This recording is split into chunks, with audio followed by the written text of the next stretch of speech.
자, 그러면 이제 옵티마이제이션, 그 최적화 기법에 대해서 조금 다뤄보겠습니다. 여기서 최적화는 사실은 한 학기 또는 두 학기에 걸쳐서도 그 얘기를 해도 될 만큼 되게 많은 것들이 있습니다만, 여기서는 일단 좀 간단한 내용으로 다룰 겁니다. 그래서 우리가 그 앞서서 얘기 드린 대로 최적화에 대해서는 그라디언트 디센트 메소드를 쓸 건데 계속해서 이게 그래도 여러분들이 조금 뭔가 내용에 대해서는 좀 기본적인 옵티마이제이션 기법에 대해서는 좀 아셔야 되기 때문에 좀 간단한 내용하고 밑에 깔려있는 간단한 수학들 정도는 좀 짚어보도록 하겠습니다.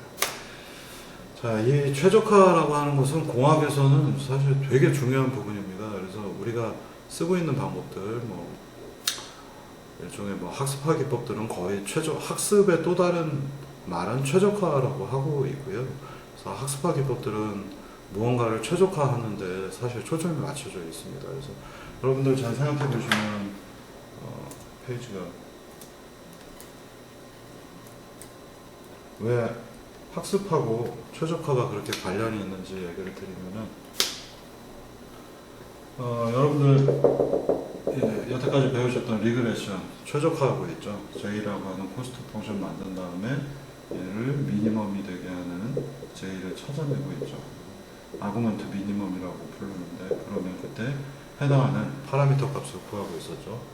이거하고 또 유사한 것도 여러분들이 아마 비전 수업에서도 많이 보셨을 텐데, 데이터가 뭔가 이렇게 있으면 우리가 리그레션은 이렇게 Y축으로서의 높이를 보는 건데요.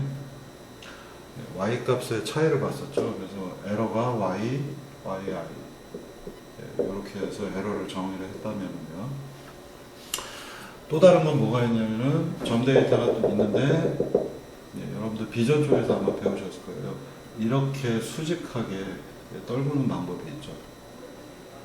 이렇게 떨구게 되면 결국은 나타나는 여기도 코스트 펑션이나 무언가가 존재하는데, 얘네들이 노음으로 표현되면서 뭔가 에러의 제곱 형태들, 다시 말하면 에러 트랜스포즈, 에러라고 하는 형태들이 등장을 하고, 이것들을 계속 풀다가 보면 어떤 유형의 행렬이 등장을 하고, 그 행렬의 값을 행렬의 싱귤라 밸류를 최소화하는 이런 문제들을 많이 보셨을 겁니다. 그래서 중간에 있는 싱귤라 밸류 U, 시그마, VT가 등장을 할 때 여기서 싱귤라 값을 찾아내는 과정을 얘기를 했습니다. 그래서 싱귤라 밸류 디컴포지션은 최적화 기법하고 동일합니다. 그래서 싱귤라 값들을 찾아내게 되면 그게 어느 쪽으로, 이쪽으로는 싱귤라 값이 큰 거고 이쪽으로는 싱귤라 값이 작으니까 작은 싱귤라 값으로 트랜스폼을 해서 이렇게 납작하게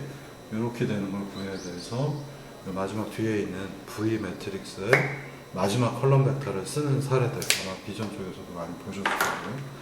그 다음에 B에서 이번 학기 마지막 뒤쪽에서 나오겠지만 강화학습법 같은 경우에는 스토캐스틱 최적화 기법 중에 하나가 되겠습니다. 그래서 스토캐스틱 최적화 기법으로 유명한 여러 가지 기법들이 있는데 그 부분들도 다뤄보겠고요. 그래서 학습화 기법에서 쓰고 있는 거의 대부분의 것들이 최적화하고 관련이 있습니다.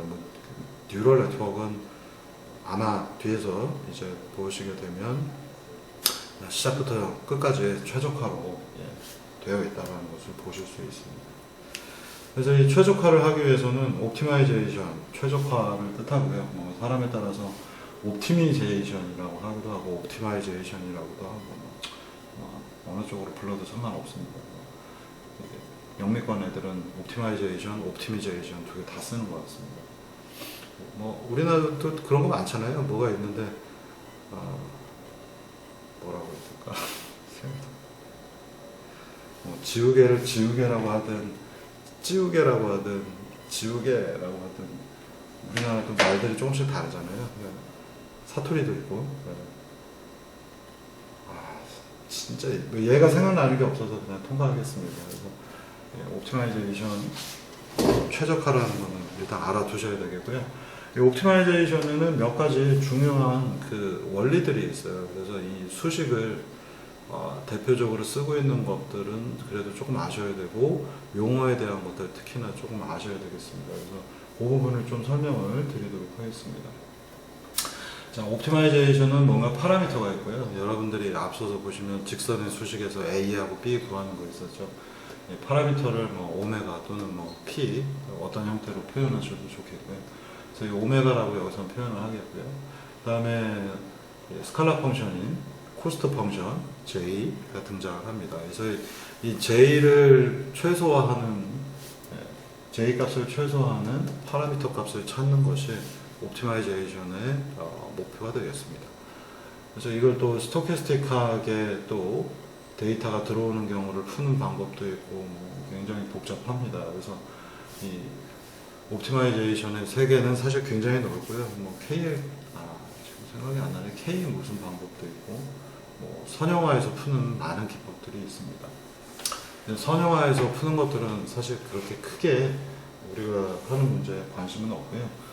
간단하게 그냥 여기서는 그라디언트 디센트 그 방법 얘기를 할 거고 용어만 몇 개 얘기하겠습니다. 그래서 지난번 얘기 드린 대로 코스트, 스칼라 펑션은 수학적인 종이고요. 코스트 펑션은 경제학자들이 코스트라고 해서 코스트라는 이름이 붙여졌고 오브젝티브는 한국말로는 목적 함수라고 부릅니다. 그래서 우리가 찾고자 하는 목적이 있는 함수, 어떤 목적, 최소한 뭐 어떤 점들이 있는데 그게 직선에 가까워야 한다는 목적이 있는 함수라고도 부릅니다. 다 스칼라는 수학적인 정의니까 보통 스칼라 펑션이라거나 이건 수학적으로 스칼라 펑션일 뿐이고요. 일반적으로 얘기하던 코스트 또는 오브젝티브 펑션이라고 하고 공학에서는 사실 오브젝티브 펑션이라는 표현을 많이 씁니다. 근데 코스트 펑션이라고 해도 뭐 사실 틀린 말은 아닙니다. 경제 쪽에서 나온 얘기긴 합니다만. 자, 그래서 우리는 J를 정의하고 그리고 그걸 최소화하기 위한 오메가를 찾아내는 행위, 이게 최적화 과정이 되겠습니다. 자, 근데 중요한 건 뭐냐면 이 오브젝티브 펑션 또는 코스트 펑션은 컨벡스 헐이라고 부르는 이 볼록하고 오목한 부분에 대한 정의들이 있어야 됩니다. 이게 이제 그 멀티 오브젝티브 펑션 같은 경우에는 뭐 파레토 라인이 뭐 해서 정신없는 얘기들이 많이 나오는데 여러분들이 그거는 이런 수업에서는 다루지 않겠고요. 크게는 컨벡스, 볼록하다 밑으로, 컨케이브, 오목하다입니다. 한쪽으로 볼록하면 반대쪽은 오목하잖아요. 그래서 컨벡스든 컨케이브든 표현을 하면 우리가 주관적으로 봤을 때 이쪽으로 튀어나왔으면 볼록인데 이렇게 들어가 있으면 오목이기 때문에 컨벡스 헐이라는 표현을 더 많이 씁니다. 그러니까 어딘가 튀어나와 있는 부분이 있어야 되고요. 튀어나와 있기 때문에 우리는 이 부분에서 최소값을 갖거나 또는 위로 튀어나와 있으면 위쪽에서 최대값을 갖는다라는 표현들을 쓰고 있어요. 이 볼록한 게 왜 중요하냐면은 미분을 했을 때 그 부분에서 기울기가 미분을 하면 기울기가 미분이 정확하게 여기서 편미분입니다. 여러분들 미분과 편미분에 대해서는 제가 1학년 때 굉장히 많은 얘기를 해드리고 있고요. D가 붙으면 미분이고 이런 식으로 라운드 표시, 라운드 또는 파샬이라고 부르는데 요새 라운드라는 표현을 안 쓰고 파샬 얘기 많이 하는데 파샬 편미분을 뜻합니다. 파샬이 편 조각이니까. 그래서 이 라운드 동그라미 표시가 있는 것들은 편미분이에요. 그래서 정확하게 표현을 한다면 미분이 아니라 편미분을 했을 때 0이 나와야 됩니다. 그러니까 편미분이 즉 기울기이고 여러분들이 미분이 기울기라고 많이 배우지만 사실 미분이 기울기라기보다는 편미분이 기울기입니다. 그래서 편미분이 한 값이 이런 지점에서는 기울기가 이렇게 될 텐데 바로 이 최소값 주변에서는 기울기가 0이 되기 때문에 이 부분이 볼록하다라는 증거가 되는 부분이 되겠습니다. 이거 하나만 보시더라도요, 이 최적화의 세계관은 편미분을 빼놓고 생각을 할 수가 없습니다. 그래서 이 모든 최적화 기법의 거의 대부분 스토캐스틱한 방법론들 빼고는 미분이 등장을 한다고 보시면 되겠습니다. 몇 가지 이제 간단한 것들만 좀 다뤄보도록 하겠습니다. 아주 직관적으로 얘기 드릴 거고요. 이 과목은 최적화가 목표인 과목이 아니고 사용만 하는 과목이기 때문에 아주 그림으로 쉽게만 설명하고 가겠습니다. 자, 첫 번째 이 최적화 관련된 부분에서 여러분들이 조심하셔야 되는 게 몇 가지가 있습니다. constraint라고 하는 구속 조건이 있는 경우입니다. 그래서 지금 이 문제를 보시면 이 J라고 하는 녀석은 국부적인 최소값이 여기에 있겠지만 사실 여기가 더 작은 값이잖아요. 그죠? 그래서 내가 여기가 최소값은 요 부분, 로컬한 부분, 국부, 한국말로는 국부가 되겠고요. 그 다음에 영어로는 지역적인 로컬이라는 표현을 씁니다. 그래서 이 국부적으로 요 근처에서는 지역적인 부분에서는 최소값을 갖겠습니다만 실제로 이 함수가 이렇게 생겼다면 최소값은 계속 정말 이렇게 간다면 마이너스 무한대가 최소값이 되어버릴 겁니다. 그러면 우리는 마이너스 무한대이면 최소값을 구하는 데 별 의미가 없고요. 그렇기 때문에 어떤 문제의 경우에 J값을 보면 이 녀석이 플러스 마이너스 무한대를 갖는지 좀 확인을 해보셔야 됩니다.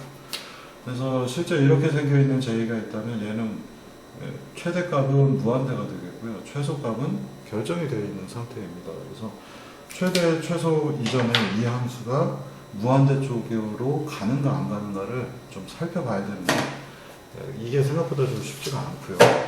그리고 그러다 보니 여러분들이 어떤 함수가 있는데 그건 그냥 이쪽으로 가면 최대가 되고 이쪽으로 가면 최소가 될 것 같은데 뭘 최적화를 왜 해야 되지? 라고 생각을 하고 할 텐데요.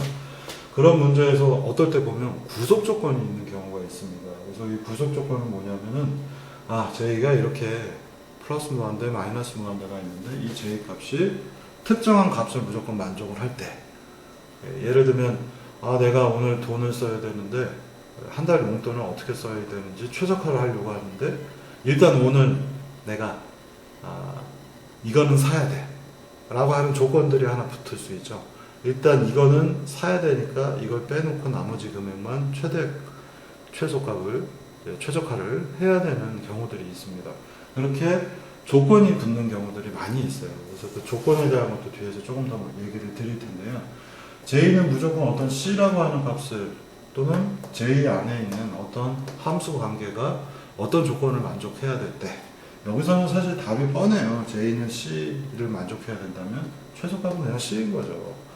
네? 그래서 이 문제는 별로 어려울 게 없는데 조금 더 복잡한 사례들이 뒤에서 이제 등장을 하기 때문에 이 부분에 대해서만 얘기를 좀 더 드릴 거고요.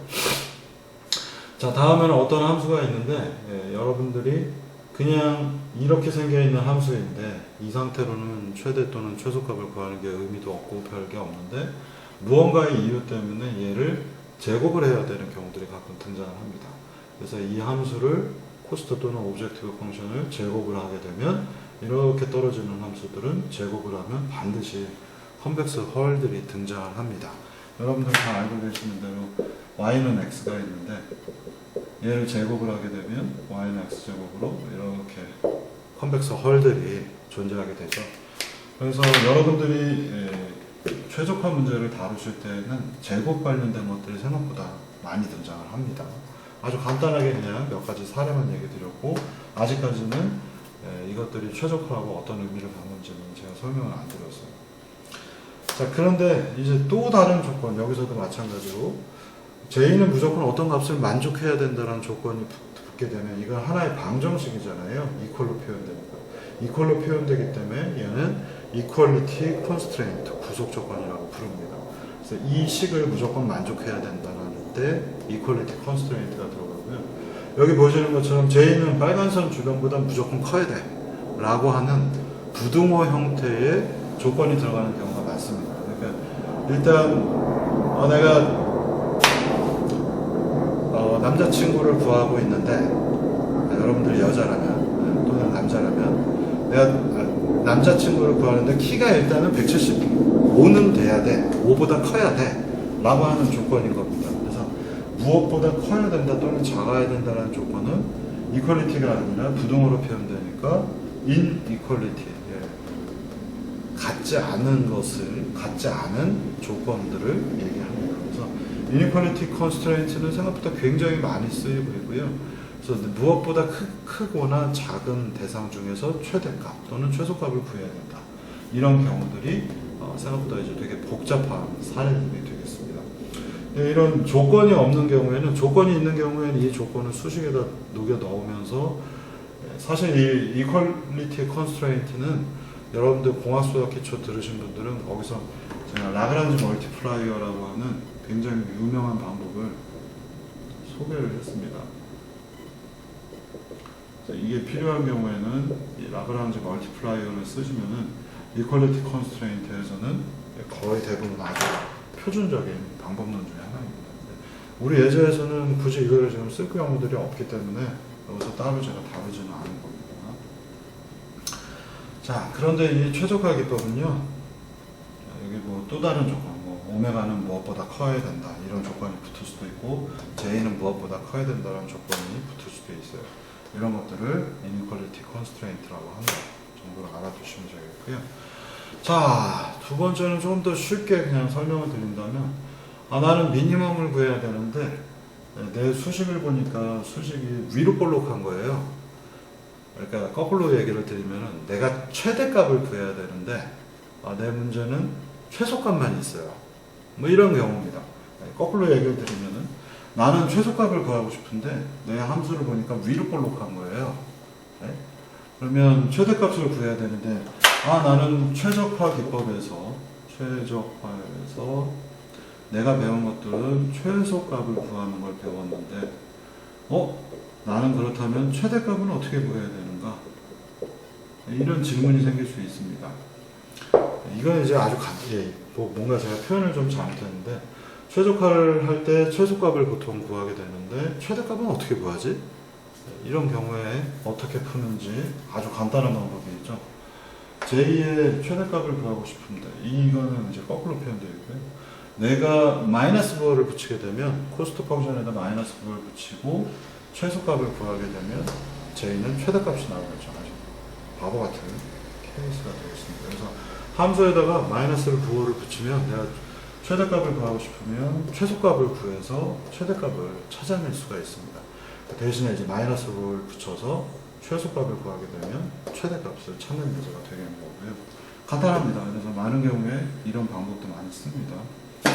다음에는 또 다른 방법 쓰는 거죠. 그래서 나누기 기법을 쓰는 겁니다. 내가 최대값을 구하기 위해서는 1 나누기 J로 정의를 합니다. 대신에 이제 1 나누기 J를 하게 되면 나중에 미분을 할 때 되게 복잡하게 됩니다만 이것도 가끔 생각해 볼 만한 예제인 겁니다. J라는 펑션이 있는데 걔를 1 나누기 J로 바꿔놓으면 이와 같이 등장을 할 거고요. 여기서의 최소값, 국부적인 최소값을 구하면 이 부분 최대값을 구할 수가 있습니다. 이런 몇 가지 사례들을 가지고 최소값 문제들은 간단하게 이제 적용을 해봅니다. 그래서 최대값을 구하기 위해서는 마이너스나 1 나누기 J 형태로 해서 최소값을 구하면 그 부분이 실제 원래의 함수에서 최대값을 갖게 됩니다. 간단한 논리들이고요. 레스트 위크는 아니고 방금 전에 이건 뭐 자료가 그냥 내비둡시다. 고쳐지 않거든요. 항상 뭐 매년 수업을 하다 보면 빨랐다 늘었다 하기 때문에. 자, 여러분들이 이제 두 가지를 배웠었어요. 그래서 디퍼런시에이션, 미분을 해서 미분한 값이 0이 되게 할 때 방정식들이 등장하는 사례들을 배웠고요. 그래서 여기 J를 미분을 했더니 0이 되게 하면 뭔가 방정식이 나오고 그 방정식이 A, 오메가는 B 형태로 선형화가 되게 되면 그냥 역행량만 구하면 되고요. 그렇지 않은 경우에는 뭐 방정식이 연립방정식 형태로 비선형 방정식들이 여러 개가 나오면 넌리니어 뉴턴-랩슨 방법으로 푸시면 되겠습니다. 자, 여기까지는 이제 여러분들이 다 배우신 내용이 되겠고요. 이제 내용을 바꿔서 옵티말 하게 되는 경우, 옵티마이제이션의 경우는, 최적화의 경우는 어떻게 하는지 다뤄보도록 하겠습니다. 우리는 어떻게 옵티마이제이션을 하는가? 기본적인 원리는 여러분들이 여태까지 배우신 내용들하고 많이 유사합니다. 근데 조금씩 이제 케이스별로 미분을 이용하는 것도 거의 똑같은데 케이스별로 조금씩 차이가 있어서 그 부분부터 먼저 다뤄보겠습니다. 일단 뭐 이건 너무 간단한 얘기라서 우리가 아주 간단하게 최적화하려면 어떻게 해야 되는데 여태까지 배우신 내용으로 미분을 한 다음에 0이 되는 부분을 찾으면은 그 부분에 최소값이 있을 거야 라는 식으로 접근을 할 수 있고요. 그래서 여기에서도 보시면은 기울기가 0이 되는 데를 찾아 들어가는 겁니다. 그래서 방금 여러분들이 배우셨던 뉴튼 랩슨 방법을 사용을 하셔서도 여기서도 뭔가 유사성들을 찾아보실 수가 있어요. 기울기를 찾은 다음에 그 기울기가 점점점 부어지는 부분에 아마 x sin x라고 하는 문제를 풀어보실 때 이렇게 함수가 커지잖아요. 그때 여러분들이 특정한 부분에서 기울기가 0이 되는 거 제가 설명을 한번 했었습니다. 자, 그래서 여러분들이 그 뉴튼 랩슨 방법을 배우신 이유는 미분을 이용해서 미분의 기울기들이 어떻게 되는지를 먼저 보고 최적화 문제로 들어가면서 이것들을 조금씩 다뤄보는 겁니다. 중요하진 않아서.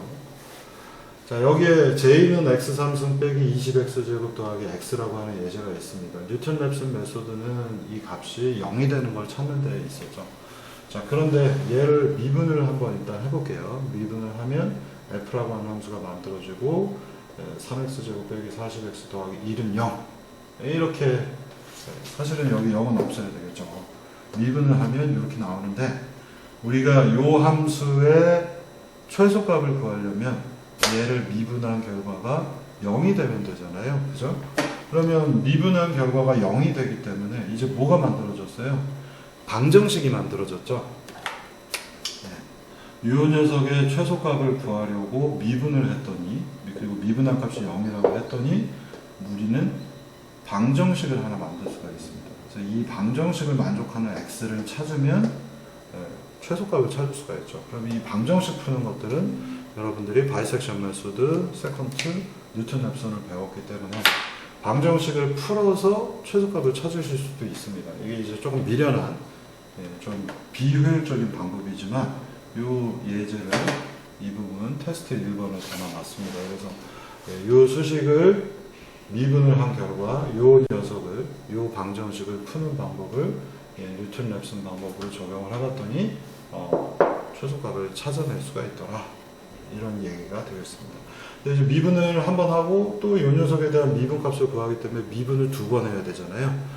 이게 미분 2번 하는 게 별일 아니지만 방정식이 되게 복잡한 거, 뭐 로봇 방정식 같은 경우, 로버트 키네마틱스 솔루션 같은 경우도 미분을 2번 하라고 그러면 짜증나거든요.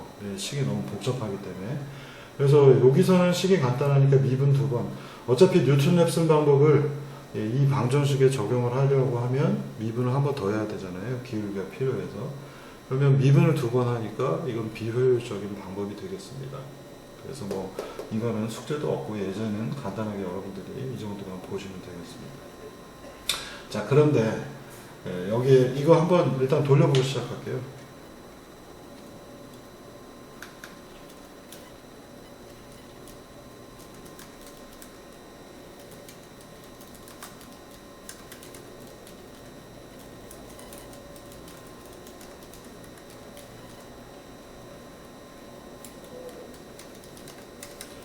에디트 테스트 1 이제 보시겠습니다. 방금 전에 보셨던 이 수식인데요. 실행을 해보시면 이렇게 그려질 거고요. 해가 방금 전에 수식이 뭐였더라?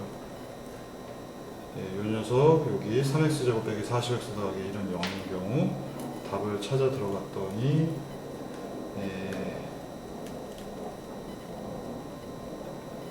출력을 하고 있는 게 x하고 j 값이라서 여기 보이시는 이 결과입니다. 초기 값이 x는 20에서 시작을 했고 그때 j 값은 20이 나왔고요. 순차적으로 쭉 해서 내려가 보니까 이 값을 지금 보시면 x는 133, j는 10의 3승이다. 이거 발산해버렸네. 왜냐하면 x제로가 시작하는 부분이 20에서 시작을 했어요. 커브 다시 보시면서 판단해 보시면 20에서 시작을 하니까 어떻게 돼요? 미분값이 0이 되는데 찾아 들어가는데 사실 발산해 버렸고요. 초기 값에 대해서 민감한 것들은 여러분들이 이제 좀 아실 겁니다. 그래서 한 10 정도에서 시작을 해볼까요?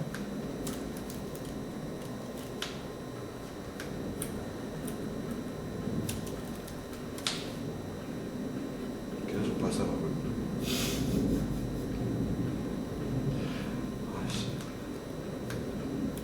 5에서 시작해볼까요? 네, 좀 작아졌습니다. 5에서 시작을 했더니 처음에 j 값은 마이너스 370 이렇게 나왔는데요. 쭉 가면 마이너스 170. 저희가 왜 이렇게 나왔지?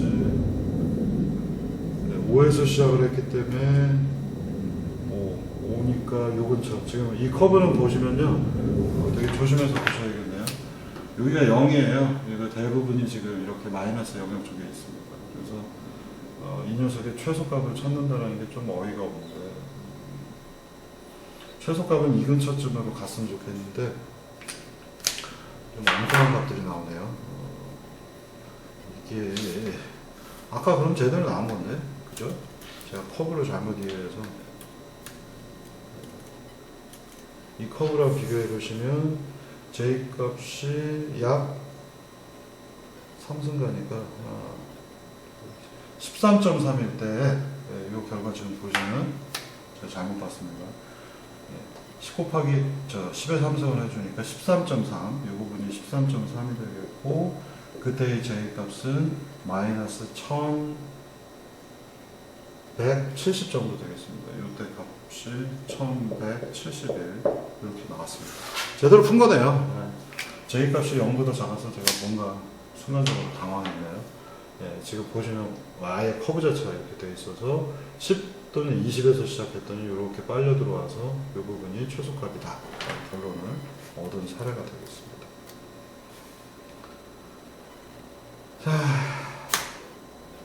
이게 이제 여러분들 세컨트, 바이섹션, 뉴턴 랩슨 가지고 풀어보셨고, 멀티플, 비선형 뉴턴 랩슨 문제도 풀어보시면 초기값에 따라서 헤들이 좀 튀는 거 보셨을 겁니다. J는 지금 이런 커브이고요. 방금 전에 했던 것처럼 X0는 20에서 시작했더니 J 값이 쭉쭉쭉쭉쭉 내려가면서 약 1170 근처, 뭐 어딘가 요 근처쯤 되겠네요. X0를 20에서 시작했더니 이 부분에 가서 수렴 값이 나왔고요. X0를 5에서 시작을 했더니 지금 보시면 여기죠. 여기서 시작을 했더니 X 미니멈이라고 찾아낸 것이 0.025가 됐습니다. 그래서 아마 이 부분을 찾은 것 같아요. 왜냐하면 이걸 미분을 한 J의 미분값이 3x제곱 빼기 40x 더하기 1, 이게 0인 방정식을 찾다 보니까 x제곱이니까 해가 두 개가 있을 거잖아요. 여기서 해 하나가 여기가 되겠고 여기가 되겠습니다. 그래서 찾은 해 중에 하나는 최소값을 찾았고 또 다른 해 하나는 최대값을 찾았습니다. 근데 이건 최대값이 명확하게 아니죠. 왜냐하면 이 커브는 이렇게 올라갈 것이고요. 최소값은 또 이쪽으로 이렇게 내려갈 겁니다. X 3승이기 때문에 커브가 이렇게 생길 거예요. 그런데 우리가 찾은 방법에서 미분된 게 0인 걸 무조건 찾는 거니까 여기하고 여기를 찾아준 겁니다. 그렇기 때문에 사실 최대 최소를 정확하게 구했다기보다는 이 방법론이 한번 미분한 게 0이 되는 식은 미분이 0이 되는 부분만을 찾았을 뿐이지 사실 명확하게 최대도 아니고 최소도 아닙니다. 최대는 이쪽에 플러스 무한대, 마이너스 무한대가 최소가 될 겁니다. 이런 부분 조심하셔야 되겠고요. 그래서 여러분들이 이 최대 최소값 문제에서는요, 조심해서 보셔야 되는 게 해가 여러 개가 있다는 것을 반드시 염두에 두셔야 됩니다.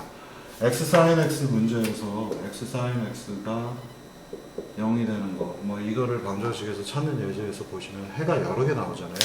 그러니까 여러분들이 수치 해석적으로 처음 풀어보신 문제 자체가 해가 많은 거를 일부러 내드렸고, 해가 많은 것들에서 미분이 어떻게 동작하는지를 염두에 두시라고 그 문제들을 내드린 겁니다. 그렇기 때문에 이 역시 마찬가지로 최적화 문제를 들어줘서도요, 여러분들은 최대값 또는 최소값이 이 안에 한 개 이상이 있을 수 있다. 항상 한 개 이상이 있을 수 있다는 것을 염두에 두셔야 됩니다. 그래서 만약에 주어진 코스트 펑션이 이런 게 있다면 우리가 뭐 이런 데서 시작을 하면 여기 가서 수렴을 할 거고요. 그죠? 그 다음에 여기서 시작을 했다 그러면 무언가 왔다 갔다 하다가 이 부분에서 수렴을 할 겁니다. 이렇게 최소값이라고 찾아낸 것들이 수치 해석적인 기법에서 찾은 것들은 항상 어딘가 내가 시작한 부분에서 그 영역 근처로 파고 들어가서 최소값을 찾는 거고요. 이 근처에서 시작하면 요 밑으로 내려가서 이 부분에서 최소값을 찾는 겁니다. 그리고 우리는 최소값이 생각보다 많이 있기 때문에 미니멈이 아니라 여러 개 있는 경우 복수형을 써서 미니마라는 표현을 씁니다. 데이텀의 복수형은 데이터가 되잖아요. 뒤에가 UM이 A로 바뀌는 것처럼 로컬 미니마라는 표현을 씁니다. 그래서 국부적인 미니멈 값들을 찾는 것에 사실 더 초점을 맞추고 있어요.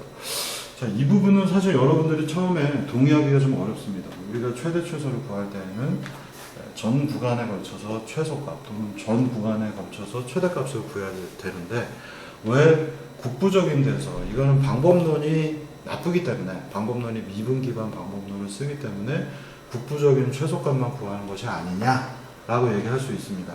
맞아요. 네, 원래 미분을 쓰고 있기 때문에 대부분의 방법론들은 전부 다 국부적인 미니멈 값만 구합니다. 그럼 이게 무슨 의미가 있는가? 이게 이 부분을 사실 이해를 하는 것이 더 중요한 것 같습니다. 국부적인 미니멈 값을 찾은 게 뭐가 그렇게 중요하냐? 여기 미니멈 실제 전체 맥시멈 값을 구해야 되는 거 아닌가라고 생각을 하시는데요. 이 함수가 여기 지금 보고 계시는 것보다 훨씬 고차원에서 뭐 100만 차원 하면 여러분들 그렇게 복잡한 문제는 안 풀려라고 생각하시지만 뭐 뉴럴 네트워크 같은 문제들에서 들어가 보시면은 차원이 생각보다 굉장히 높습니다. 뭐 10만 차원 정도는 뭐 어지간하면 툭툭 나오고요. 딥러닝 쪽으로 가면 뭐 100만이 아니라 1000만, 억대까지도 올라갑니다.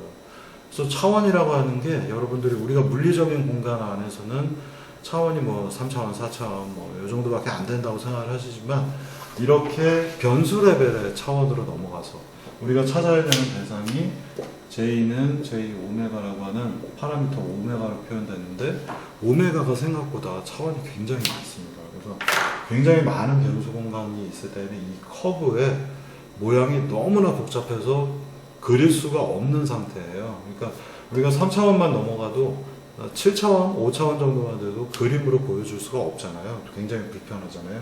그렇기 때문에 이 그림의 전체는 볼 수 없고 우리는 그 영역 중에서 그 근처에서 최소값을 구하는데 만족하고 있습니다.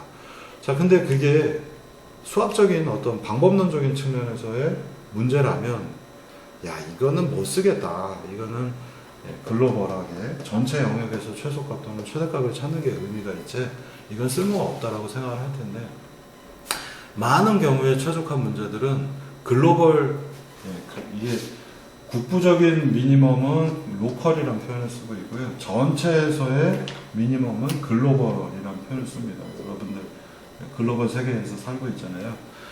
전역, 여기서는 전역이라는 표현을 써요. 그래서 전역 최대 또는 전역 최소값을 구하는 것은 학습화 기법에서는 사실 별 관심이 없습니다. 왜 그러냐면 여러분들이 인생 살면서 죽을 때까지 최대값, 최소값을 찾는다고 생각을 해보세요. 여러분들 인생에서. 그럼 내가 오늘 지금 이 순간에 무엇을 하는 게 나한테 가장 유리한가? 인생 전체를 최적화한다는데 사실 의미가 없습니다. 할 수가 없죠. 그리고 그렇다면 지금부터 담배도 피지 말고 밥도 끼니 잘 챙겨 먹고 지금 내가 21번 참는 게 좋은지 21번 뱉는 게 좋은지 이걸 인생 전체에서 평가하기가 되게 어렵죠. 그러다 보니 그리고 내가 오늘 돈을 쓸까 말까부터 시작해서 밥을 이걸 먹을까 저걸 먹을까 최적화할 수가 없어요. 그래서 너무 복잡한 고차 문제들에서는 이 글로벌 미니멈 맥시멈을 찾는 게 의미가 없고요. 그리고 그 최대값 이 코스트 펑션이 굉장히 긴 시간에 걸쳐서 이게 하나하나의 여러분들의 인생사라고 표현하면 매 순간을 결정한다는 것들이 사실 무의미하기 때문에 할 수도 없고요. 그래서 로컬 미니멈을 가지고 최적화하면서 삽니다. 그러니까 오늘 내가 여기서 지금 밥을 먹는 게 유리한지 오늘 숙제를 하는 게 유리한지 아니면 오늘 수업을 듣는 게 유리한지를 판단을 해서 그걸 먼저 처리하는 형태들로 인생사가 길게 진행이 되는 겁니다. 그래서 학습화 기법들은 전부 다 로컬 미니멈에 관심이 있지 글로벌에는 관심이 없어요. 이게 아주 되게 중요한 논리 중에 하나입니다. 제가 더 좋은 예제가 떠오르는 대로 계속해서 이 수업을 진행하면서 얘기 드릴 겁니다. 자, 그래서 우리가 조금 더 이제 정의를 한번 해보면요. 우리가 무언가 초기값, 이 최대 최소를 찾는 것들은 개수 값들의 영향을 많이 받겠고요. 내가 인생이 이렇게 진행이 되고 있다면 어제 또는 내일 정도에 내일이라면 어제는 이렇게 하는 게 좋았었는데 라고 생각하는 스타일이고요. 오늘이라면 내일은 다음 주 되면 뭔가 일이 바빠질 테니까 오늘 숙제를 하는 게 미리 맞겠구나, 이런 식의 모델들을 적용을 하는 겁니다. 자, 그런데 이 문제를 왜 로컬과 글로벌 중에서 로컬에만 치중을 하고 있는지 좀 설명을 드리면, 이쪽에 글로벌 맥시멈, 미니멈이 있을 텐데 많은 문제들이 실제로 보면은요, 아까 말씀드린 대로 구속 조건들이 있습니다. 그래서 콘스트레인트들이 있어요. 이 콘스트레인트 하에서는 우리가 최소값, 최대값을 결정을 할 수 있고요. 실제로 많은 문제들은 사실상 뭔가 어떤 값이 돈이 많으면 돈 쓰는 거 뭐 최저가 별로 안 해도 되잖아요. 돈이 진짜 많으면. 그래서 조건이 주어져 있습니다. 그래서 정해져 있는 내 리소스를 가지고 최적화를 한다라는 조건들이 들어가기 때문에 구속 조건들이 사실 많은 문제가 있고요. 그 구속 조건들이 있는 안쪽에서 최소 최대를 찾는 겁니다. 그래서 그러다 보니 구속 조건이 있다면 내가 로컬 미니멈을 찾았을 때 그것들이 글로벌 미니멈, 구속 조건이 있을 때는 이게 글로벌 미니멈이 되잖아요.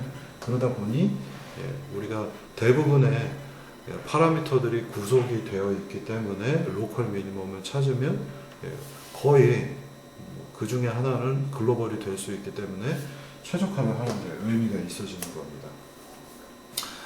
자, 그럼 뭐 요점에서 끊었다가 또 나중에 여기서부터 이제 의미 있는 얘기들이 나와야 되기 때문에 여기서 잠깐 끊도록 하겠습니다.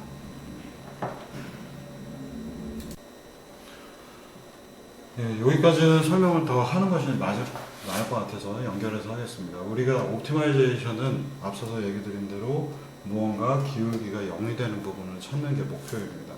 그러다 보니 미분이라는 걸 반드시 쓸 수밖에 없는데요.